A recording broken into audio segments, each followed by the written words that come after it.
Thank you, Councillor Brawadi. Councillor Klein. Thank you, Madam Speaker, and through you, I did want to not have the debate, but since we wanted to go on, I thought it's an opportune time to address a few points that were made. I acknowledge, Madam Speaker, that Councillor Rowlands had said that she didn't feel not having the debate was not democracy, and I think that you heard from Councillor Lukes that democracy is being questioned there as well. But I want to make sure that it's very clear. My opposition is not about who's sitting at what table. It is not personal. It is a business decision. It is time that we stop doing the same thing over and over again and expecting a different result. Over the years, councils have made decisions that we're paying for today. There's agreements that we're paying for today and we'll pay for a long time. And it's no fault of any member of council right now, Madam Speaker, but this is an opportune time to change that. It's a time when you have many people that stepped forward for council, that put their name out there and ran, that said fiscal responsibility is important. It's a time to take the group, sit down as a whole, representing the entire city, and make the change. Not talk about the change, make the change. We hear about the roads, and my heart goes out to the heavy construction group.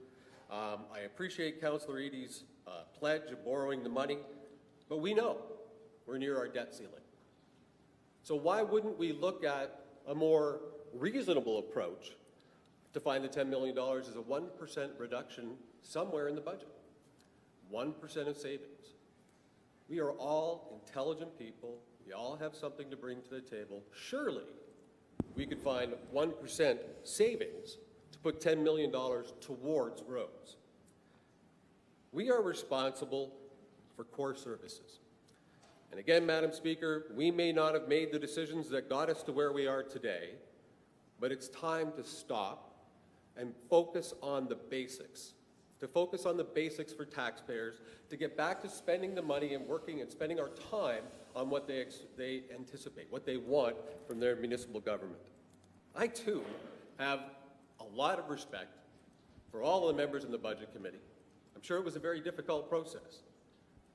I'm not saying it was them. I'm not saying decisions that were made or this budget coming forward is personal or wrong. There are some good spots.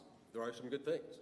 But unfortunately, without the access to data, to actual financial information, one cannot drill down, which is necessary with a $1 billion budget. $1 billion. More than that, quite frankly. I think we owe it to taxpayers, and I think it's our obligation to drill down into this budget and say, we need to make changes today that will help us all in the future, that will make Winnipeg better every year going forward, and not put us behind every year because we're waiting for someone else to hand us money. I think that we could take a different approach, and I hope that we can take a different approach. And I hope that my council colleagues understand it is not personal. For me, it's a question of budgeting and business. If this was our home, we would treat it differently. This is not our money. It's taxpayers' money. And we were elected to be good stewards of that money. Not just put out projects, but to be good stewards of that money. That's why I got into this, and I'm sure that's why everyone did. Because I believe that everyone at this table, and in this building, and across the courtway, want what's best for Winnipeg. This is not what's best for Winnipeg. Thank you.